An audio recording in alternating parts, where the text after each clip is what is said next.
Welcome back to CAISTROLOGY, and if you're new here, welcome. My name is Cailin, and today I'm going to be doing your March 2021 horoscope. I recommend watching the horoscope for your ascendant sign first and foremost, because it will be the most overall accurate horoscope for you, but of course feel free to watch for your sun and moon horoscopes as well. I've just posted my tarot predictions for March 2021, so I'll leave a link in the description box below. That is a pick a card tarot reading. If you're interested in seeing my monthly horoscopes or my monthly tarot readings, please subscribe to CAISTROLOGY, as those go up at the end of each month for the following month. And lastly, guys, I do private readings for astrology and tarot. These are via video call, so if you want to connect with me, I'll leave a link in the description box, but you can find that at caistrology.com. Without further ado, let's dive straight into the March horoscopes. Hi Virgo, Sun, Moon and Risings. Welcome to your March 2021 horoscope. The month starts off with Mars entering the sign of Gemini on the 4th of March, where it will remain for 7 weeks. With Mars transiting your 10th house, this is such an active period for you with regard to your career, Virgo. With Mars in the 10th house, you'll have a lot of energy to put into your career, whether that is fixing problems or coming up with some kind of strategy to get what you want, okay? With Mars in the 10th house, this can actually be quite a ruthless time for you, Virgo. Mars is insatiable when it comes to its ambition and getting what it wants. And for you, Virgo, this is you kicking goals and taking opportunities with both hands when it comes to your career. You will be more ambitious than you have been for 2.5 years with regard to your career, Virgo, because that's how long it takes approximately for Mars to do a full transit through all 12 signs. So you may actually feel the desire to take some kind of huge risk with your career. That could be asking your boss for a promotion, starting your own business, or even if you have your own business already, this could be taking a big risk in that business. And the good news is that it's actually a really good time to do this, because Mars is a very strategic planet, and in Vedic astrology it's thought of as being a very logical planet as well, because it is all about how you strategize with taking calculated steps and your action plan. So if you have been thinking about what you want to do next, how to approach your boss, how to go about getting that promotion over your peers at work, this is a good time to actually stick your hand up and show that you're really ambitious and that you want this opportunity that's in front of you. This period, Virgo, is not a time for modesty. And as Virgos, I know that that's something that you shy away from. I'm a Virgo moon myself, so you may have to be more assertive than you would like to be. And Virgos are assertive anyway, but this is really about sticking your neck out for this new opportunity. And if you have to, ruffle a few feathers just to get this promotion or to be able to take on more leadership in your public life, do what needs to be done within reason, of course. On a different level, with Mars being in your 10th house, you can receive a promotion. This isn't just about going out and getting a promotion. You can actually receive a promotion or take on more responsibility at your work or in your own business if you have one as well. On a different level, if you are in the public eye, just be mindful that you can come across as argumentative and antagonistic during this 7-week period, okay? So from the 4th of March through to the 23rd of April, just watch out for any interactions that you have with other people if it's in a public forum or a public setting. You might be in politics, you might be giving a presentation with other people or in a meeting, all right? That's another way that this can play out. Just temper your reactions and watch that you're not coming across too critical or too aggressive, because that's another way that this transit can play out. On a totally different level, not all of you viewers will be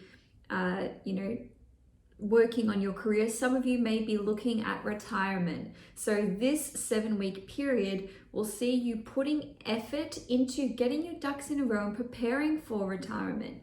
And this is actually a super productive period for you if you are in that category of Virgo, Sun, Moon, or Rising. This is going to be a time where you can be very effective in severing ties. It is a good time to resign, okay? Because Mars rules sharp objects, and in a figurative sense, you can cut yourself away from any kind of career that you've been in or corporate life that you've been in, even if you're actually just wanting to move on from your current career. You can do that. And again, like I said, if you're retiring, go for it. If you are already retired, guess what? It may not be over for you guys. You may feel the need to come out of retirement or start some kind of new initiative. Even if it's not going back into the workforce per se, you may realize that, you've got more gas in the tank, you've got more get up and go, and you want to get going with, working in the public eye, your public visibility, or taking on some kind of obligation or duty. Again, it doesn't have to be paid work for you, Virgo. Now, on the 7th of March, the Mercury retrograde post-shadow period will finally be over. And Virgo, you had Mercury in retrograde in your 6th house for 3 weeks, and you're naturally connected with this house in astrology anyway. So now that the dust has settled, perhaps some of you Virgos will have left a workplace. On a different level, you may have been able to iron out disagreements that you were experiencing, or even simple miscommunications with your boss or people that work for you. On a different level, some of you may return to an old job that you had, or even if you had an interview and you weren't successful, you may find that, they picked up the phone and said, listen, it didn't work out with the first candidate, you're getting a second opportunity, okay? And lastly, on the work front, maybe someone who worked for you before, a previous employee, has come back to work for you once again. Now, Virgo, on a different level, the 6th house rules health. So some of you may have experienced a flare-up of an old health issue, or if you had a long-term health issue, even if it was chronic, you may have found some kind of cure, or even some kind of alleviation from whatever you have been experiencing for a long time. On a different level, you might have a new attitude towards your general health and well-being, or you may implement a new diet or lifestyle. Maybe you're trying being vegetarian or vegan, or if you were, let's say, vegan or vegetarian many years ago, during this 3-week period that we had, you may have taken that back up. Now, some of you who lost a pet may have had the pleasure of finding that pet again. If that's the case, I'm really happy for you. Now, another way that this Mercury retrograde may have played out for you, Virgo, Sun, Moon, and Risings, is that an old court case or legal matter may have been revisited during this period. And lastly, some of you may have discovered that you owed money and you had no idea, and this has come as a big surprise. Or on a different level, money that was owed to you if you had a loan for a friend or a family member or whatever, this money may have been returned to you during that period. Now, on the 13th of March, there will be a new moon in Pisces at 23 degrees, and it is in your 7th house, and it's in a tight conjunction with Neptune and Venus. New moons always indicate new beginnings or the start of a new cycle in some respect, and because Venus and Neptune are involved, we need to look at what Venus is ruling in your chart. Venus rules your 2nd house in the sign of Libra, and also your 9th house in the sign of Taurus. Neptune rules your 7th house anyway, so with Neptune's influence here, there may be some kind of sacrifice involved with this new beginning. On one level, you could be starting a new relationship, and maybe this person is of a different cultural background to you, as represented by the 9th house, and perhaps your family traditions or your traditional family don't support this necessarily, as represented by the 2nd house. On a different level, Neptune represents unconditional love.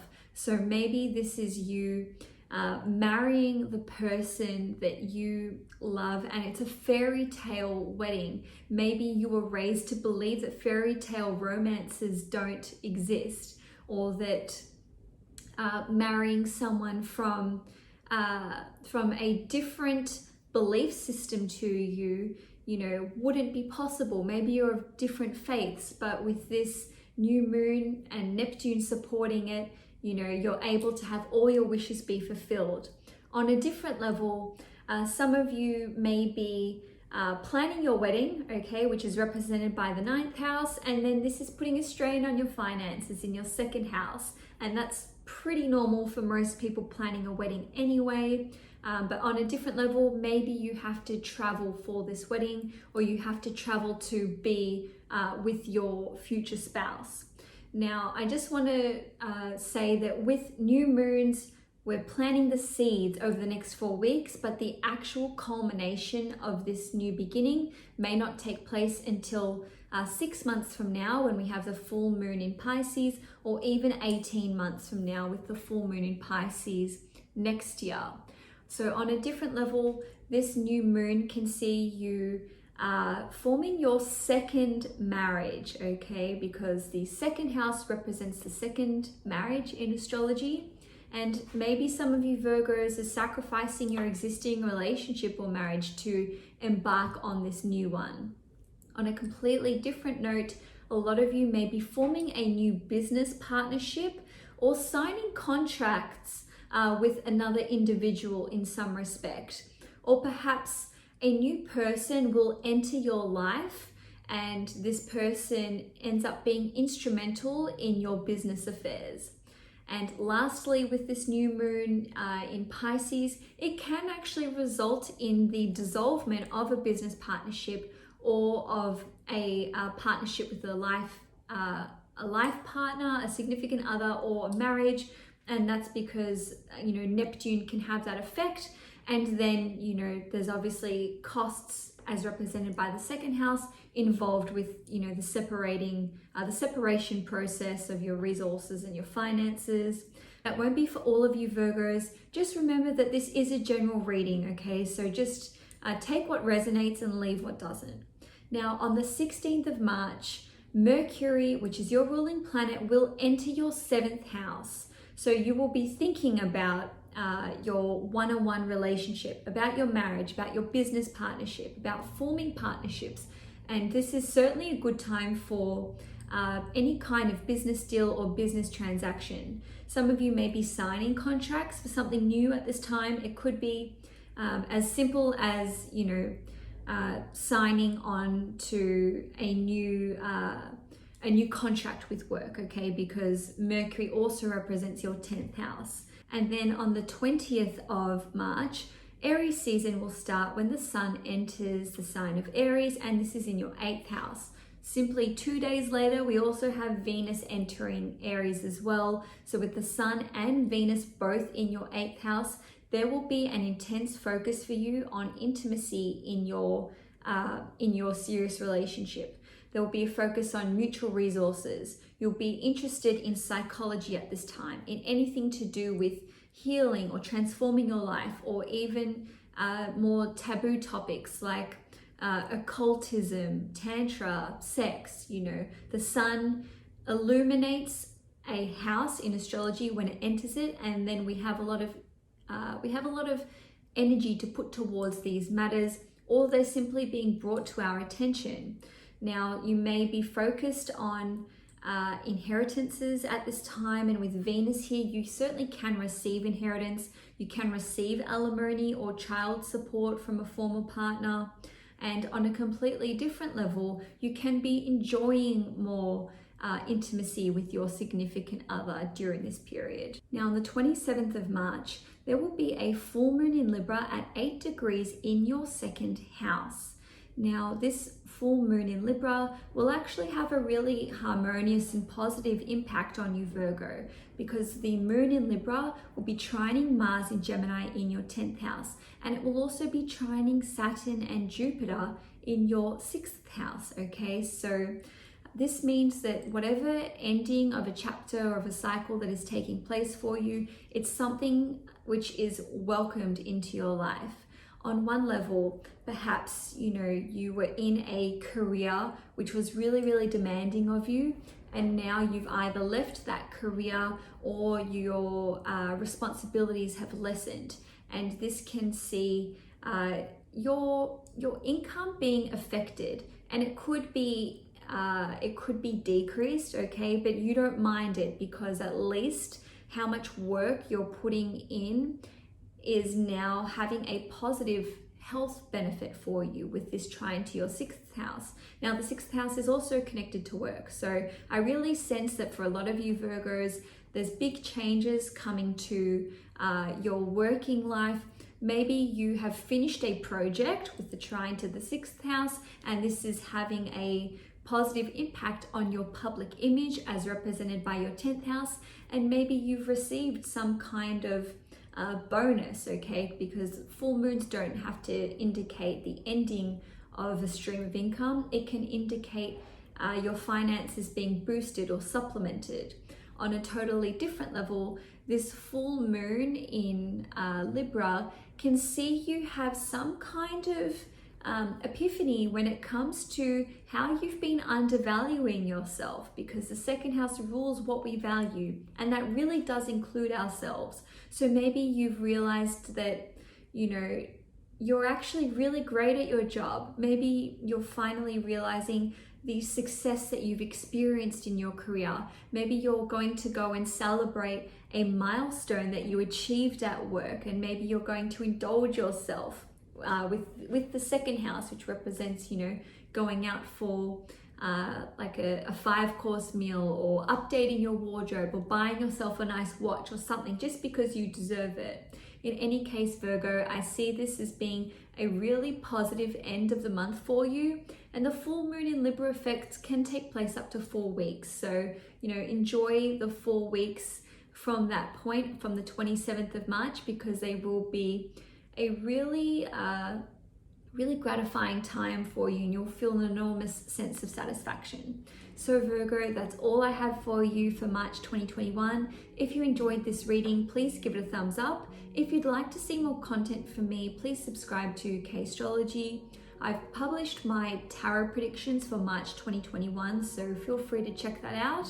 Anyway, Virgo, enjoy March 2021, and I will see you guys next month.